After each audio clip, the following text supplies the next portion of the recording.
That was amazing, and I'm so glad to see it for the second time.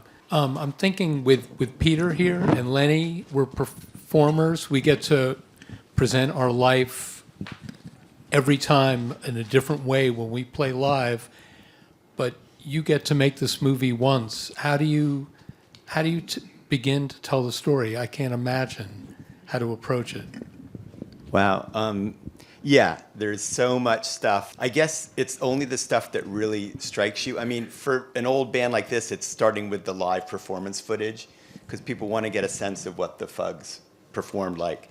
So, and so we're blessed to have just enough for that. So the songs that are fully in the film are based on the footage, obviously. But it's just whatever strikes you, like it's almost like inspirational. I'll just go in and start looking at stuff and go, oh, well, that has to be in it. Oh, well, that has to be in it. And then when you've got an hour and 20, you're like, okay, that's it. When did you know it wouldn't be linear? Oh, good question. Thank you. Well, I guess I always think in terms of chapters. It's like a book. You know, you have to do these changes, you know, that'll be to go to another topic or whatever. So, and the timeline didn't quite make sense exactly how it happened in terms of Vietnam and stuff. So I knew I had to play a little bit with the time. And the other great thing is that, like, that early session that Harry Smith recorded, he did just leave the tape rolling, which is amazing because nobody thought to do that back then. And so you can listen to it, and it's just hilarious. Someday they should put out the whole thing. But the in-between jibber jabber, I isolated things from that, and I wish I could have put more in, but so yeah. Well, and if I can change completely, in a beautiful moment in the movie is Ed Sanders talking about like wanting to come to New York, and what drew you to New York, Peter? And Lenny, you didn't have to come as far, but what drew you? I mean, what was your first, and what brought you here? Well, not here, but there. Actually, the reason I came to New York was one Sunday morning in San Francisco in 1960, when I woke up, I decided to jerk off 3 times instead of my normal 2. And as a result, when I went outside, I happened to run into this guy playing banjo on the street, and I said, I got a banjo too, let me get my banjo. So I went back to get my banjo. When I got back with my banjo, there was this girl, and I'd been to New York once before, twice actually, but the last time I saw this, I knew she was a New York girl because long hair, no makeup, black peasant blouse, skirt, black stockings, sandals. And anyway, she was like listening, and so I was watching her, and then the banjo guy went away and I started talking, of course, to this girl. And so she had been hitchhiking cross country with a guy named Bert Supri, who eventually was a dance editor for the Village Voice. But he was really being a wimp, and she got sick of his whining and said, get out of here, get out of here. And she was by herself. I said, well, so I took her home, and we had great sex, and I fell madly in love. And then she moved back to New York. And so I went to New York, by which time she was back with her old boyfriend. And anyway, so that's, if I wouldn't have jerked off 3 times that morning, I never would have got here. Well, I would have got here eventually, but I wouldn't have got here so soon. Okay, thanks everybody for coming. Let's go. Lenny, I assume your story is very similar. Well, I grew up in Brooklyn at the time. I was living in Flatbush, and all I really wanted to do was be a beatnik. I just loved it. I would go to Greenwich Village, and I'd have a cigarette holder, and I'd look like I was spaced out or something. But I just really, the beats were really important to me in terms of what I aspired to artistically. And, by the time I was old enough to kind of be a beatnik. It was already turning into being a hippie, so I missed out on that. But I did get to see the FUGS at the Players Theater as a young kid. It was my first rock writing. I wrote for the Rutgers Targum, where I was going to school, and I wrote a review of the FUGS, which is still lost in my accumulation. But you know, it was the epicenter of Bohemian culture, and that's what I aspired to. You know, one thing I was thinking about in the movie is that, you know, the East Village with with jazz and poetry and art, everything collecting there. But in this movie, except for Sanders briefly mentioning jazz, but not in New York, so that are those guys? Are we to believe or is it just left out of the movie that the other aspects, visual art and jazz, is not really part of the world? There's strictly poetry and then folk music. I mean, how does that enter in? Another good question. Yeah, no, it was all happening. Ed Sanders' Peace-Side Bookstore gave Crumb and Spiegelman their first show. They did a comic show there. So they knew a lot of the artists for sure. Someone does a great portrait of the FUGS, Alice Neal. So they knew Alice Neal. Although when I showed it to Ed, he said, that's not the FUGS. And it was like, it's called the FUGS. I'll figure that out someday. But yeah, that. And then the jazz, it's funny you mention that because Warren Smith, who's here at the end, he arranged their later albums, which get very Baroque and musically out there.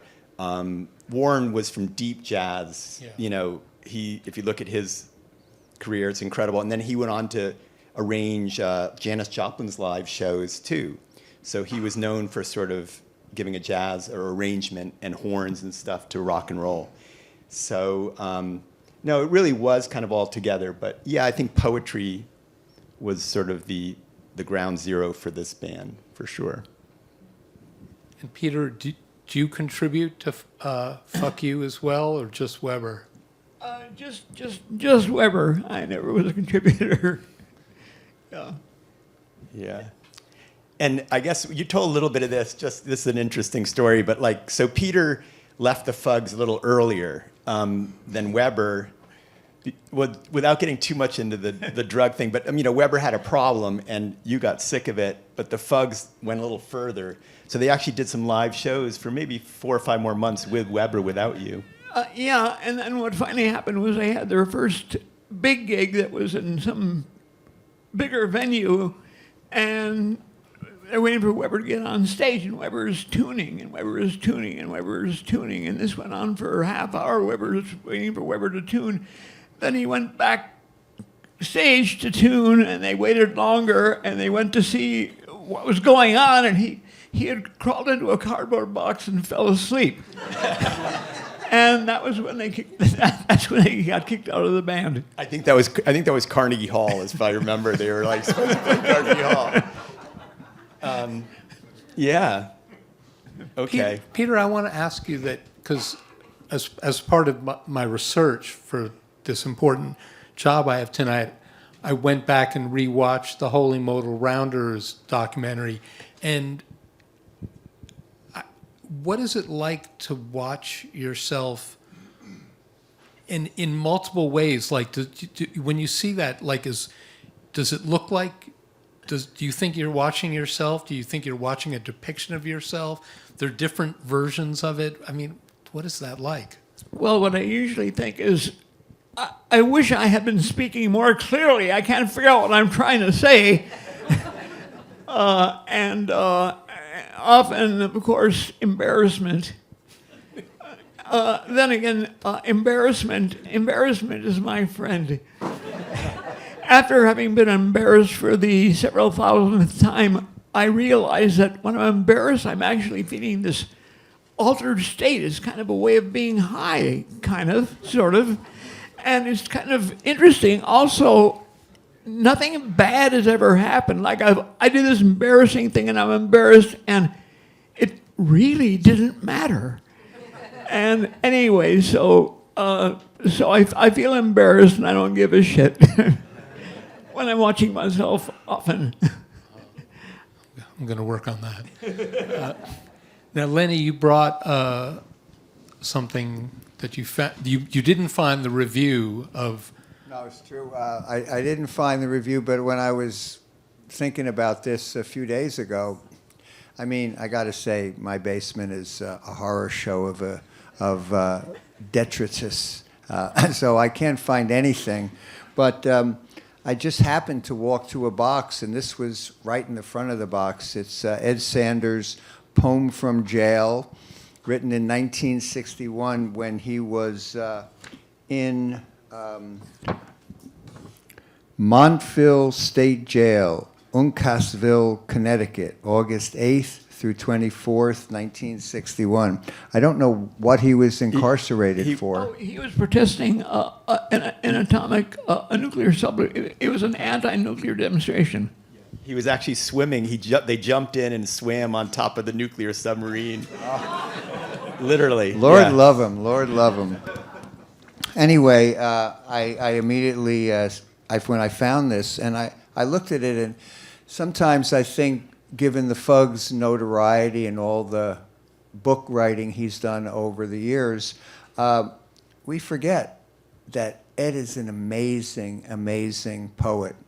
And I asked Ira if I might read the first section of this, because it's just so good. There's 3 or 4 parts. City Lights put it out. This is the 2nd edition, which I don't know how it actually got to me, but anyway, I just like to read it because, to be honest, it seems to speak a lot of this moment in time, politically and morally and psychologically. So, Ed, this is for you. Redeem Zion, stomp up over the mountain, to live as beatific spirits welded together, to live with a fierce pacifism, to love in haste as a beetle entering bark, to dance with flaming mane, all these a man.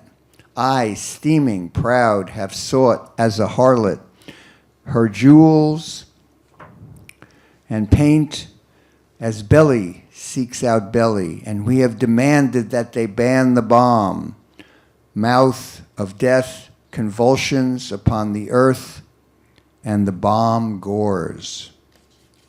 The guts of earth, like a split nail in a foot fetish, and the salt domes rumble as the arse of a politician, and Nevada is a kangaroo with its pouch chopped open by the AEC.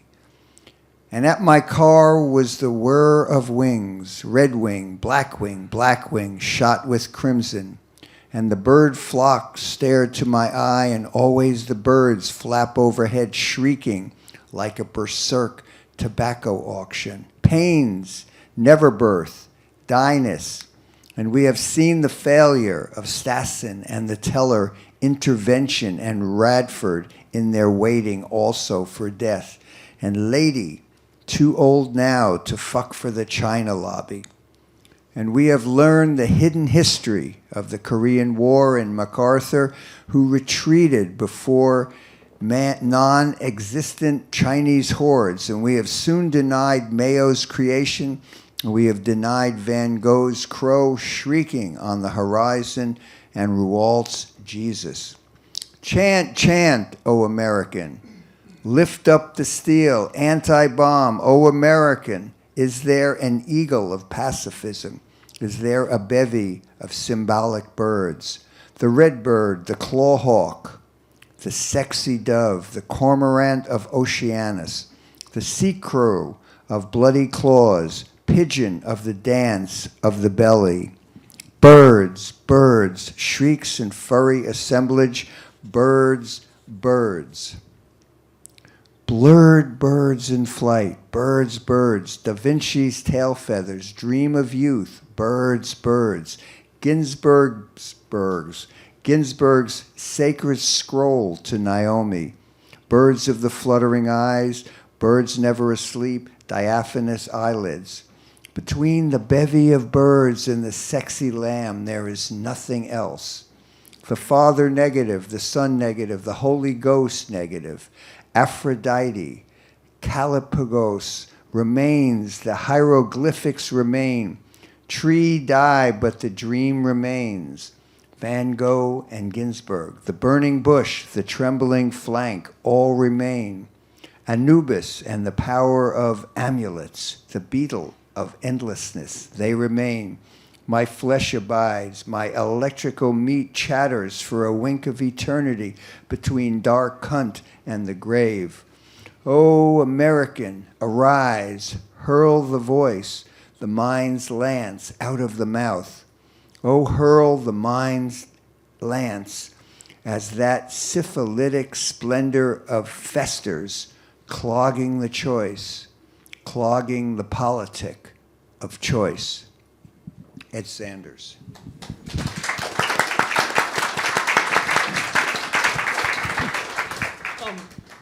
I have my favorite FUGS moment was in 1965, and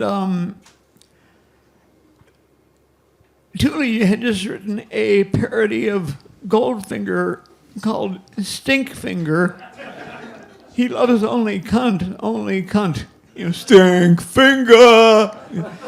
And the idea was for the premiere, Sanders worked out this cool showmanship, like we'd be on stage and then suddenly a phone would ring off stage and then, excuse me, I gotta go answer the phone. And then Ed walks off stage and says, oh, Thule, you got a phone call. Okay, so he wandered off. And, well, fortunately, we're going to have a guest appearance by the masked Marvel while Thule's making his phone call. And, of course, out comes, draped in the dirtiest, funkiest, most foul blanket on the Lower East Side, is Thule. And you can tell it's Thule because his body language is apparent, even though it's totally covered with the worst ever blanket. And so he goes to the stage, only he doesn't know where he is, and he doesn't know where the microphone is, and he doesn't know where the audience is. So he's facing in the wrong direction, singing "Stinkfinger," and it was a mighty time. Well, speaking kind of to that, something that, because I'll never see it. Maybe there's people here who did, but from I don't know how many, you did a lot of shows with the FUGS, right? Only a handful. Well, even a handful. Yeah. Were there set lists? Did they stick to them? Just what was a FUGS performance like? Well, first off, there'd be this little table in front with the book with amphetamine on it, and then Thule would say, "Oh, what book is this?" And then he'd pick it up, and the amphetamine would fall on the floor. "Oh, Thule, you spilled the speed on the floor. I'm so sorry. That's okay. That's okay." That was like for instance, and one time we performed, and then Tennessee Williams came up. He was I venerated him. I discovered Tennessee Williams. There used to be these scandal magazines in the early 50s, which someone should do a documentary about. There was Confidential, Hush Hush, Whisper, Top Secret. There were like maybe 24 of them, and the best one was Rave. And Rave had this cover, and the headline was "Unspeakable Filth by America's Favorite Author."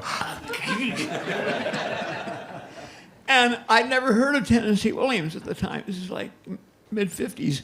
So anyway, I immediately, it described this book called One Arm and Other Stories, which is, long story short, sailor loses arm, becomes a male prostitute, is unjustifiably convicted of murder, is sent to the electric chair, was very isolated, and while he's waiting on death row, all these Johns, people he had, paid him money to fuck, like send him to you. I'll never forget that night. I'll never forget you.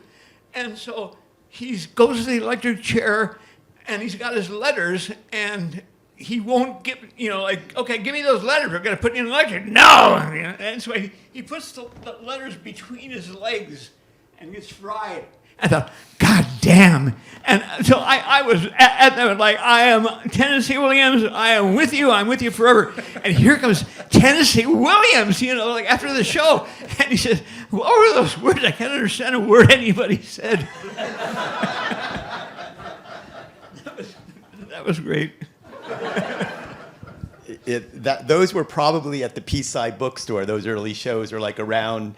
Yeah. Oh, no. This is like in some kind of a small theater venue. Oh, maybe the Bridge Theater or something. Yeah. Something like that. Yeah. Like a place about a little bit bigger than this. So, Lenny, by the time you saw the FUGS, Peter was no longer in them? Yeah. I mean, it was kind of well developed by then. They had quite a stage show. Ken Weaver would come out, Thule with the gun, and, it was actually a performance art right next to where the Cafe Wa was, which was, of course, another kind of performance art. They had a playbill. There was literally a playbill, so it was just almost as much theater as and they did 3 shows a night or some amazing thing. No, by then they were quite established, and I always think it kind of helped unite the kind of folk sensibility, early rock and roll of the West Village with the more avant-garde East Village. The poetry and the theaters over there, and I mean, it was quite a cauldron of creativity downtown. You're all these mediums bumping up against each other and influencing and taking, and it was pretty amazing melting pot of creativity. And, Lenny, you mentioned that with all the notoriety that you forget, it's almost overlooked the quality of Sanders' poetry. And it sort of jumping off from that, I'm from the suburbs, younger a little than you guys, and not everyone, but so for me, it was just kind of like the FUGS and the Mothers of Invention. They were like these outrageous groups that I couldn't hear unless the record store, had the record, and mine didn't. So like the Velvet Underground and the Mothers, like, notoriously hated each other, but I know Frank Zappa makes a cameo appearance in this movie. What's the relationship there? Is like resentment of his success, his marketing success? He thought that they weren't really musical, the FUGS, and so I think Zappa. But they also did a residency right then and there, At the Garrick Theater. And they hung out. They did. Their members were buddies and stuff. And then, Ed tells a story. Jimi Hendrix was playing the Cafe Wa, and Jimmy James and the Blue Flames. that's right, Jimmy James and Blue Flames, and apparently he got his first wah-wah pedal from one of the FUGS, or maybe it was someone. Actually, no. Okay.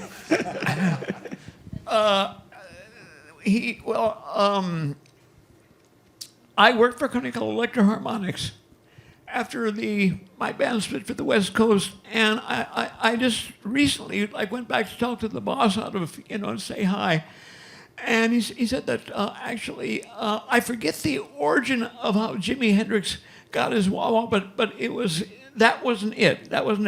But he had a wah-wah when I went to see him, and nowadays they hold up phones. And then back in the old days, they held up lighters. But back then, in 1966, what happened was that when he would put the wah-wah on, before doing the wah-wah, he would say, "Flame on!" And all the girls in the audience did the equivalent, which was then you light a match and you hold it up in the air. And all the girls would like light a match and hold a flame on it, and then he'd turn his fuzz tone on. It was great. He was and he did cover songs like he did. He didn't write original songs at that time yet, but he was still Jimi Hendrix. You just mentioned cover songs, and I always mention this little tidbit. When David Bowie first started playing like acoustically in England, he loved playing "Dirty Old Man," and I haven't heard a version of it, but you can imagine it. Those early folk days and him doing "Dirty Old Man." So he too had an older brother, I think, who turned him on to the FUGS. So.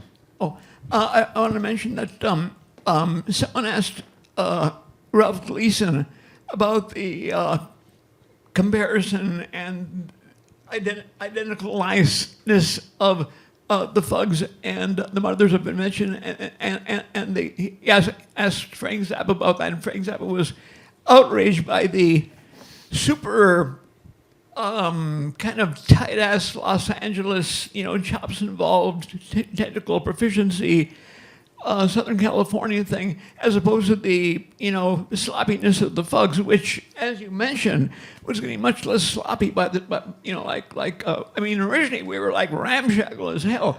But when I went to see him at the Players, Senator would be singing and toss his tambourine in the air and he'd catch it on the beat and they're like, woo,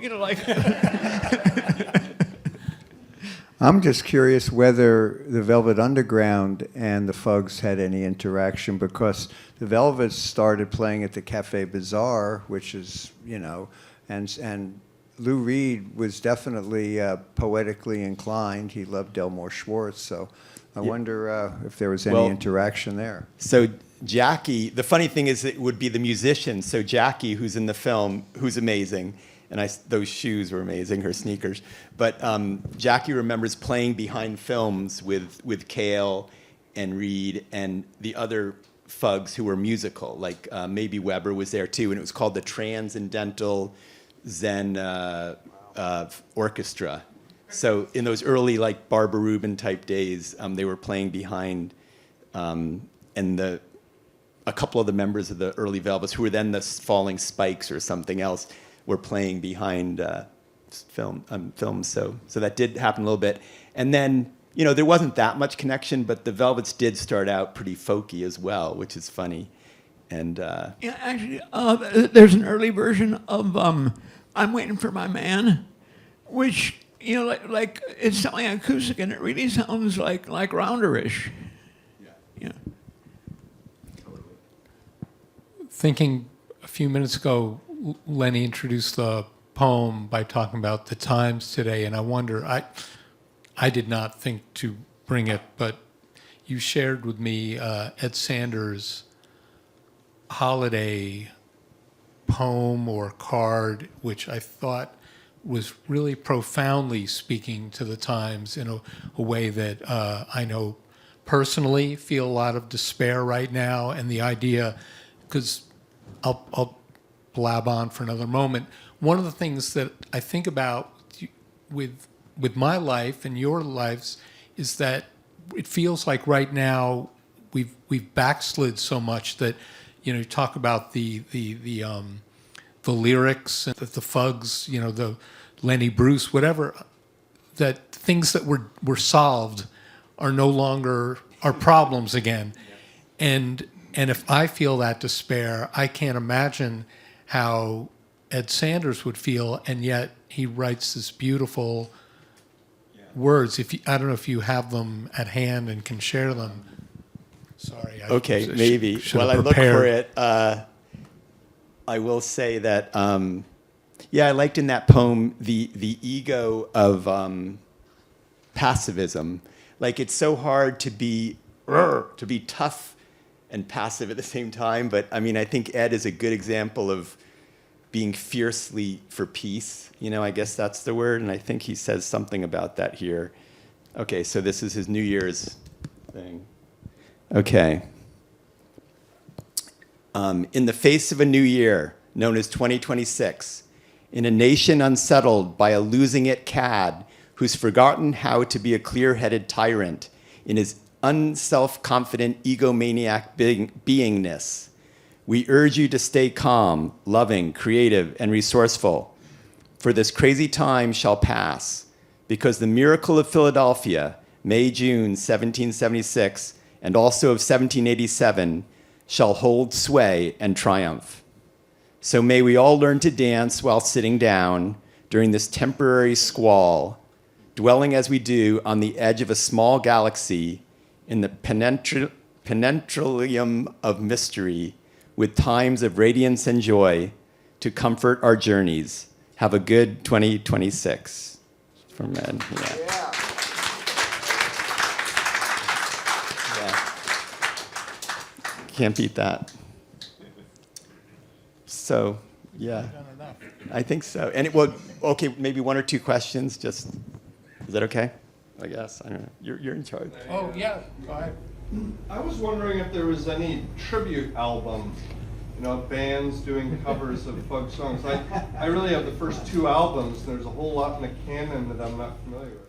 Actually, after my good friend Jeffrey Lewis, who's an awesome, amazing, kindly, brilliant, genius musician, cartoonist, befriended Thule in the Aughties, I think. And anyway, he learned a bunch of Thule songs, many of which were never recorded. And after Thule died, on Thule's birthday, he would organize at the Poetry? no, the place in the Lower East Side. Sidewalk. Yes, the sidewalk. On Thule's birthday, he would organize a set of Thule songs, and he invited me to join them. And for several years, we would play a bunch of Thule songs, introducing new ones every year because there were so many of them. And I had no idea that Thule had written so many amazing, beautiful, soul-stirring songs. And anyway, we kept saying, well, we gotta record these. We gotta record these. And finally, we did. We actually made a whole album of in which we totally covered Thule songs, many of which were never released. And I can't think of it's on the internet. You'll be able to locate it. Yeah. But it's a good album and worth a listen. Yeah, and also, I don't know if everyone knows, Hal Wilner, who was sort of the king of the compilation and tribute albums, before he passed away, we talked about this, and he really wanted to do one. And so right now I'm inviting all three people here on the stage to participate when we get that going, Lenny, Peter, and Ira. And hopefully, I think a lot of bands, their songs could be done better than them sometimes, like a Dylan or something. So I hope we can do a real, pick all the good songs and get some good younger bands, some young people to do it. And I think that would be huge because their internet management is not done very well. There's no legacy manager in Universal or Sony Music managing the FUGS, and that, for better or worse. There's got to be a definitive version of Bull Tongue Clit. Yes. Well, that's yours. Okay, so Peter will do Bull Tongue Clit. So that's decided. Good. Okay. Well, thank you, Chuck. I just want to thanks, say I've Ira. watched this movie now grow. I got a chance to dance to a Harry Smith track, which was pretty wacky. But I think this is a fantastic movie, a true tribute to the work and the art of the FUGS. And so thank you very much. Seriously, good job. Yeah. And let's make that dance a sensation. We'll study it and we'll dance to it, and it's going to be the new thing. And thank you, Ira, for hosting. Thanks, everyone.